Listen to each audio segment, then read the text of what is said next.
Title of this message is Going the Second Mile. In Matthew chapter 5, there is this verse 41. And here in chapter 5, it's kind of neat how he is explaining this. You can later go back and read all this, but the one verse, I'm pulling this verse 41 out of this in which Jesus is talking about, and this is what this one verse says.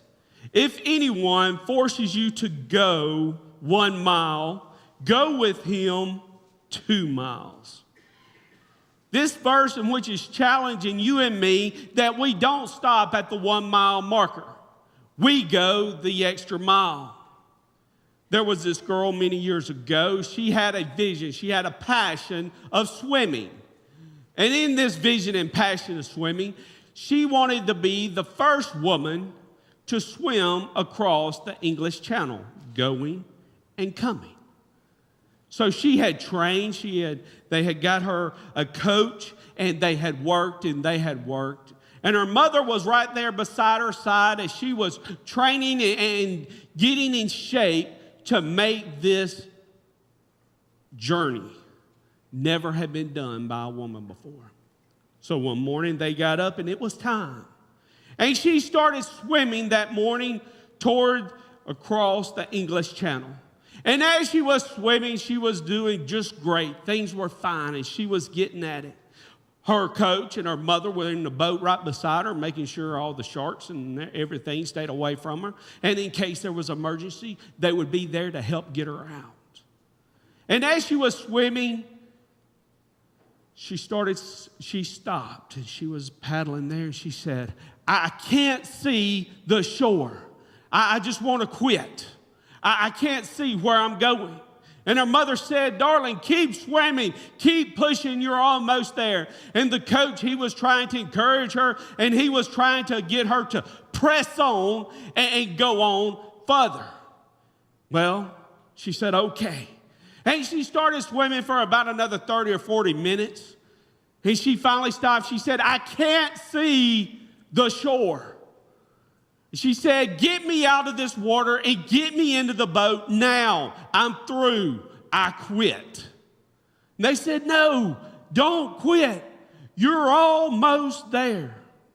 One of the things that had happened that morning is if you've ever been out on a lake or a pond early in the morning, as the sun hits it, there's a small fog that's just a few feet high that as the temperature adjusts, that was one of the things that happened that morning. And as she was swimming, she was in the water and she could not see the shore through the fog. And she was very adamant, get me out of this water now. I quit. So they said, fine. The coach and her mother reached down and got her in the boat. And as she got it all, they handed her a towel to dry off. And she stood up in the boat, and as she looked over, she became very angry and disappointed. She was less than a half a mile from the shore. They said, we tried to tell you, you were almost there. She said, I could have made it. I could have done it. And they said, well, why did you not listen? We told you to keep pushing, to keep trying. You were almost there. She said, but I couldn't see the shore. One of the things in which happen in our lives as Christians, we will start off with great intentions, great motivation, a great vision, and a great passion. But many times, we lose sight of where we're going, why we're going. But that main part is where we're going. We lose sight of it as Christians. And we take our eyes off of that destination in which God has for us out there. And when we take our eyes off that destination, we say, I quit. I give up. I can't see it any longer. Get me in the boat. I'm just going to float along. And one of the things I want to share with you this morning is the very first thing. about the second mile. The second mile secret for a Christian life. But the main truth that I want to emphasize about this is the second mile is the secret of a successful Christian life.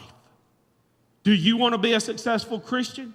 Do you want to be a successful man or woman in whom God desires for you to be? The only way to accomplish that success is in the second mile. Anybody can get that first mile. Anybody can do it. You know, the sad thing is, if you looked out on the racetrack of life and you looked out there, at that 1 mile marker, you'd see a lot of churches just sitting there. You look way down that track of life and you'd look at that second mile marker and you'd see very few Christians down there. That is sad. But if we want to be a successful Christian, we have to go that second mile. Most of God's blessing comes in a full measure when we put the second mile into practice. Do you realize that God's blessing doesn't come in the beginning? God's blessing doesn't come in the middle. God's blessing comes in the end. Do you realize that our true blessing comes when we get to heaven? That's at the end. Here's the thing. Many times us as Christians, as churchgoers, as church people, we miss God's blessing because we quit the race in which He has for us to do. And many Christians say, I don't know what His blessing is. Well, you want to know why? Because you never got it. You quit. You stopped. You did not fulfill the mission in which He is asking you to do. The second thing I want to share with you is the second mile, the secret of a great church. I am positive that the secret for a great church is in the second mile. If you want to see our church grow, if you want to see our church succeed, these four walls, this body of believers, if you want to see it grow, if you want to see it reach its potential, you and I have to start going the second mile. We have to quit saying, well, someone else can do it. I've ran far enough. I've done my part. No, I can't find that in the Bible. But the part I do find in the Bible is those in whom have finished the race. Those whom get to the end and hear the words, well done, my good and faithful servant. I know when I was in high school, I ran cross country. And when we would finish the race, our coach, as we would run the race at every certain mile marker or every certain so far, he would be sitting there telling us our time and where we were at in the race. For some of us, if we were out front, he would say, slow your pace down. You're going to not make it at the end. You're far enough ahead. Slow your pace. Catch your wind. For some of us, he'd say, speed up. You're a little behind. You need to pick up your pace. They're going to catch you, or you got to catch them. And here's the thing. He was always at the finish line to say, well done, son. Well done. Well done. You finished the race. Nowhere in the midst of that run of any of the races of all the years I ran cross country did he ever tell me, well done. It didn't matter if I was even ahead of the pace. I never heard the words, well done, until I crossed the finish line. Do you realize that is with our relationship with Christ? Until you and I run the race in which we're supposed to do, we're never going to hear well done. And if we want to find our church to be successful, to see it grow the way God wants it to grow, we have to go the second mile.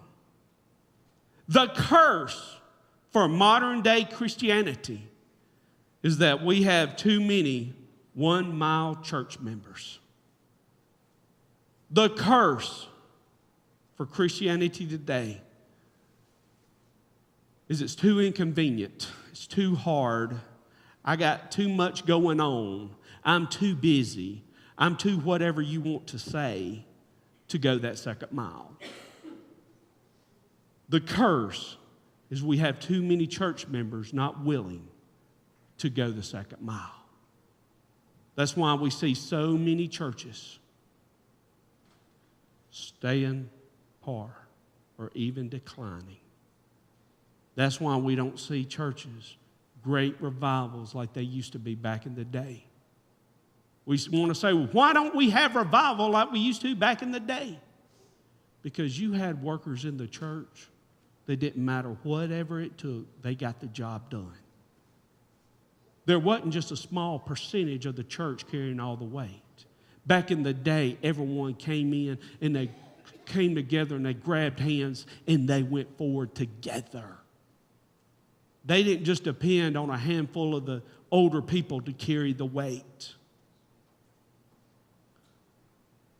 Every pastor has his heart broken by so many one-milers in the church. When pastors and preachers, they have a strong desire and they pray and they study and they work and they try to create as much as they can. They try to motivate the congregation, and all they have in the congregation is one-milers. The thing is you and I, we have a responsibility that you and I, if we find ourselves in that spot of being a one-miler, it's time to get up. It's time to start taking on that second mile. Because you and I will never accomplish that in which God desires for us to accomplish. Every church faces this problem with one-mile members. Question, are you one of them?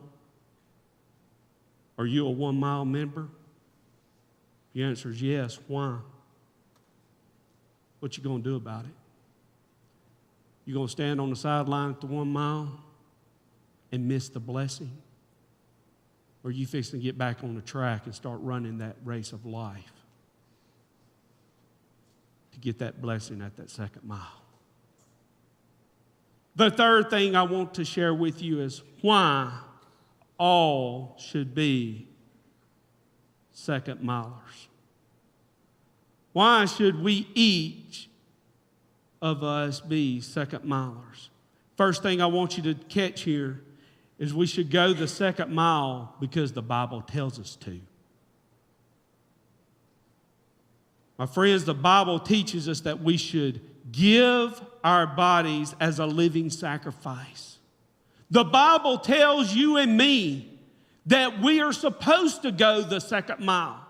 The Bible doesn't tell us to go the 1 mile. The Bible doesn't say stand at the start line and watch everybody else run. The Bible doesn't say stand on the sideline and let everybody else do what God has called you to do. No, you will not find that anywhere in the Bible. The Bible tells you and I, go the second mile. Go the second mile. The second reason we should go the second mile is because Jesus went the second mile for us. Do you realize that Jesus' first mile was his ministry? Healing, teaching, preaching, doing the things in which his Father had called him to do. But his second mile was when he went to the cross. Do you realize that in the garden, he was asking, Lord, I really don't want to go this second mile. If there's any way that I don't have to run this second mile, let's stop right here at the 1 mile marker. See, it's very easy. Even Jesus struggled with the second mile. The second mile is not easy. The second mile is much harder than the first mile. Satan likes us to say, okay, you did real good. You stop right there. Satan wants to come up with every excuse that you can pick. Just grab one. That'll be fine. Satan wants to say, oh, you so tired. You so this. You so that. Okay. Well, see, even Jesus struggled to go that second mile. But if you notice in all of that struggle that Jesus had about the second mile, here's where he got back up and ran. He said, but not my will be done, but yours. If you're struggling today with that second mile, it's time to quit looking at yourself and what you want and what you desire. It is time to look to the Father and say, not my will be done, but yours. See, you and I have to realize he gave his all to finish the race. There's going to be a day that you and I are going to stand before him and he's going to say, did you give your all? He's going to ask, what did you do with my son? Did you glorify him? Did you honor him? Did you take my son the second mile? Or did you only take him 1 mile? And I'm going to tell you something. If you have to stand before him one day, say, Lord, I didn't take him that second mile. I didn't give him my all. I'm going to tell you something. That's going to be a disappointing and a heartbreaking moment when you have to tell the Father, you didn't give him your all. I can't do it for you. You can't do it for me. But the challenge today is, it's time to go the second mile. I don't care how hard it is. I don't care what kind of obstacle you're facing. If you ask God for his will to be done, you ask God to give you the strength, the stamina to go the second mile, it will happen. You can't do it on your own. Do you realize that Jesus couldn't do it on his own? He had to ask the Father, Lord, your will be done.